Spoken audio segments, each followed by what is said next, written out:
so now, question number 5.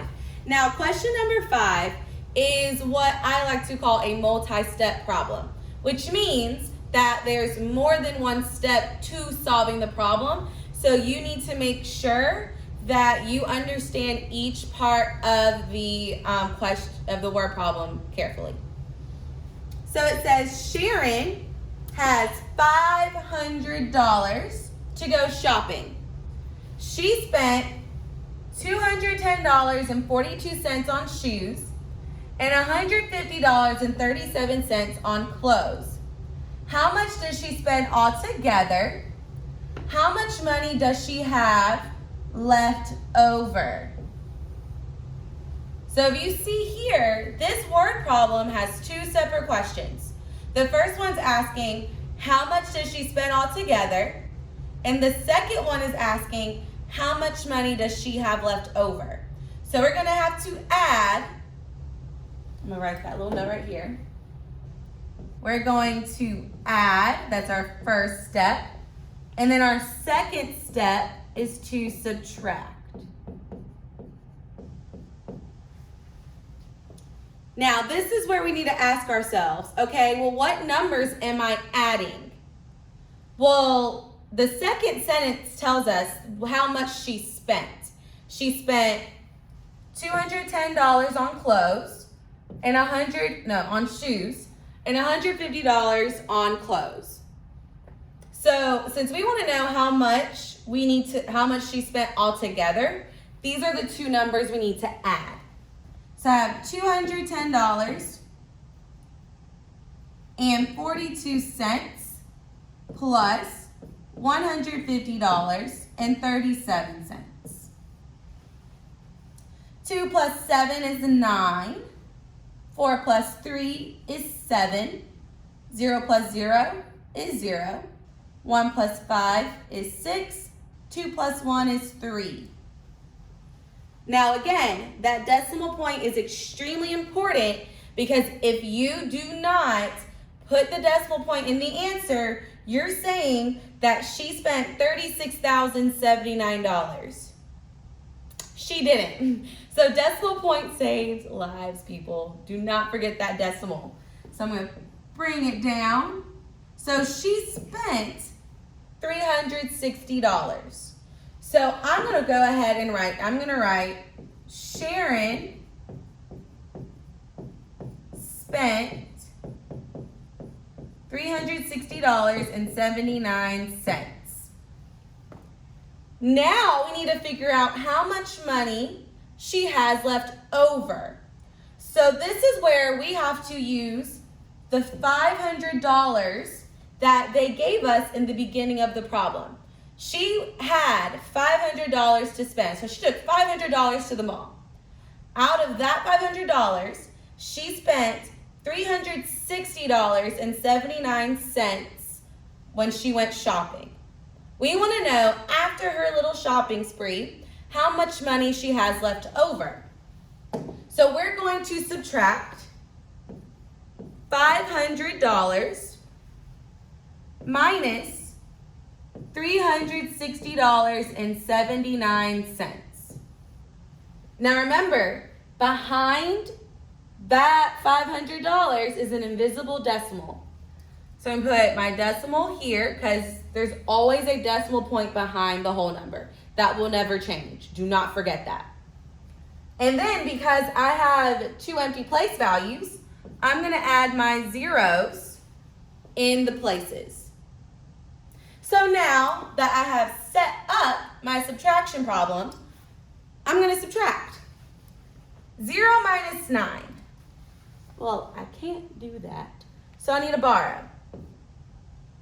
But I can't borrow from a 0, so I need to borrow again.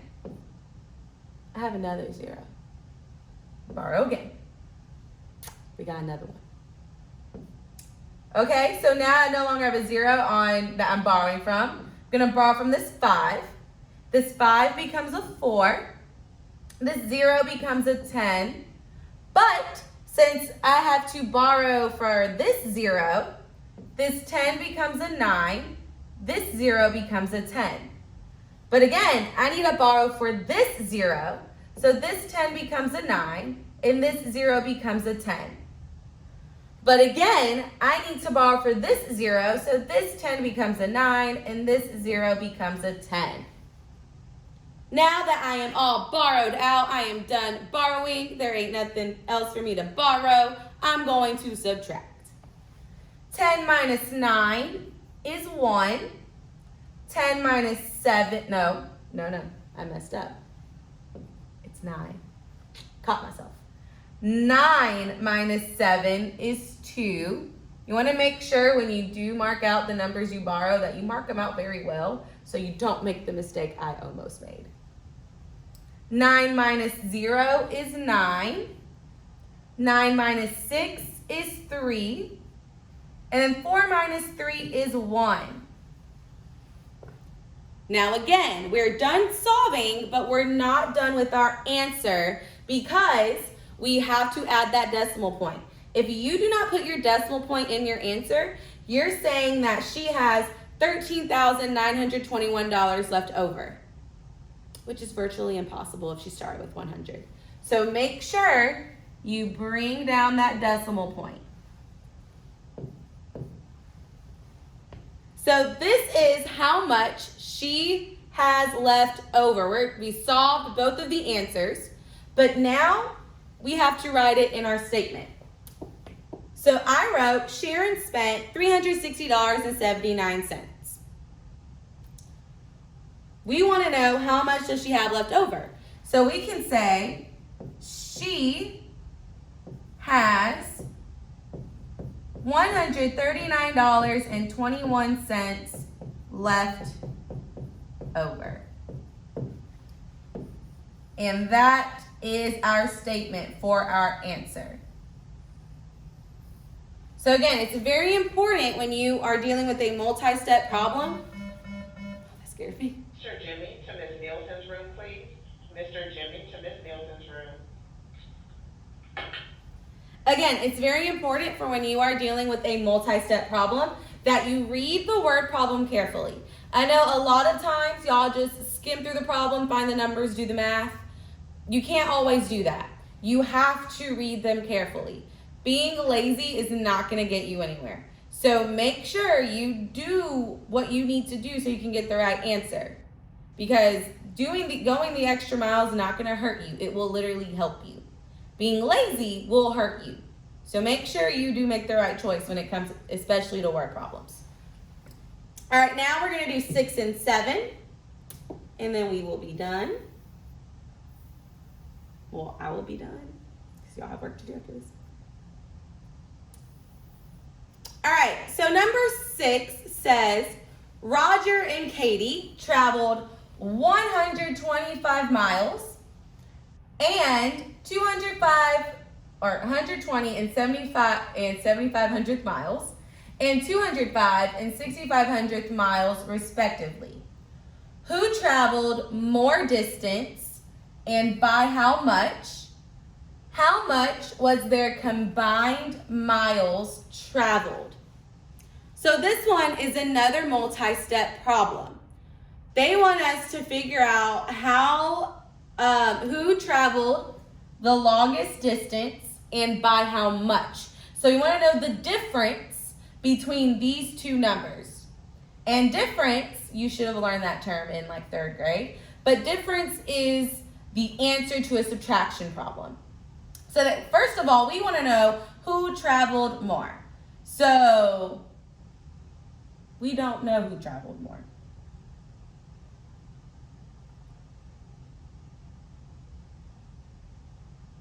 We're going to skip this problem because it's worded incorrectly. We're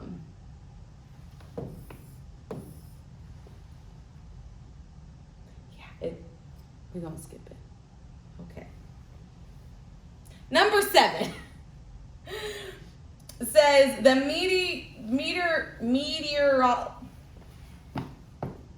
meteorological. Okay. The people who study the weather. I can't say that word.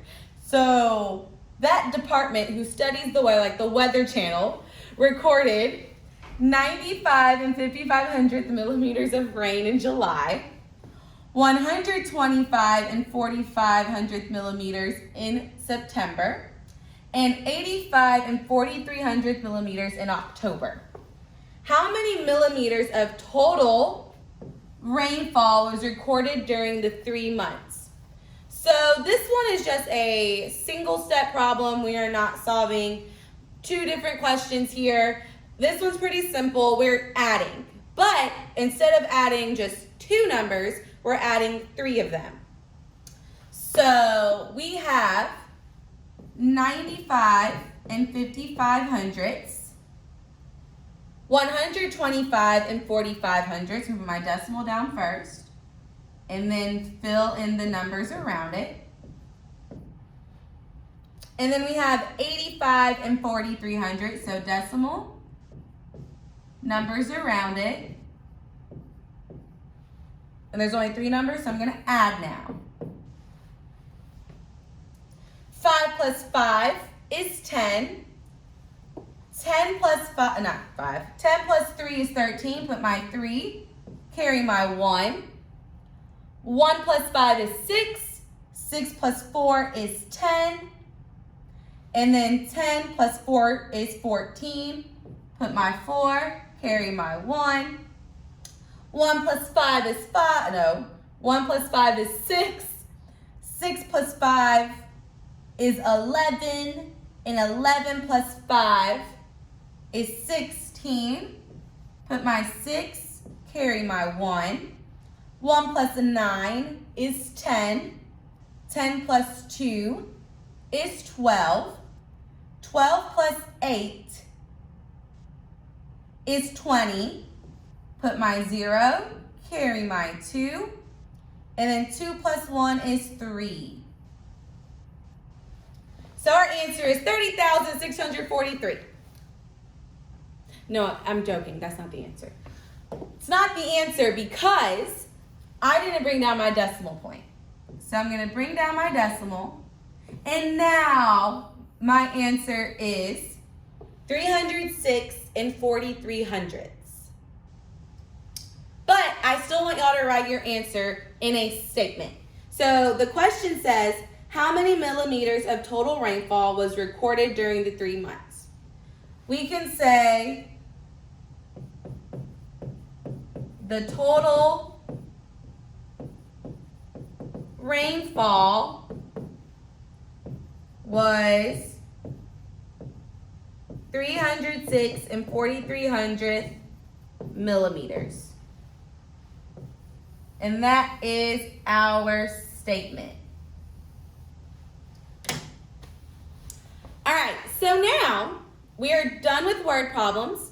I know I only did 1 multi-step problem, but you will have a few multi-step problems on your homework.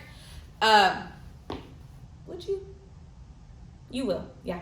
You'll have a few multi-step problems on your homework. So after this, you will not have a guided practice that looks like, not a guided practice. You will not have an independent practice that looks like this.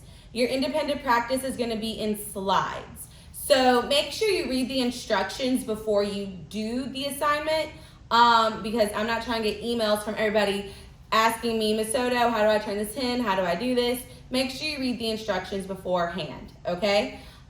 Tomorrow will be a Prodigy day, and then after Prodigy, you'll have a quizzes as your exit ticket. You will be able to do the quizzes twice.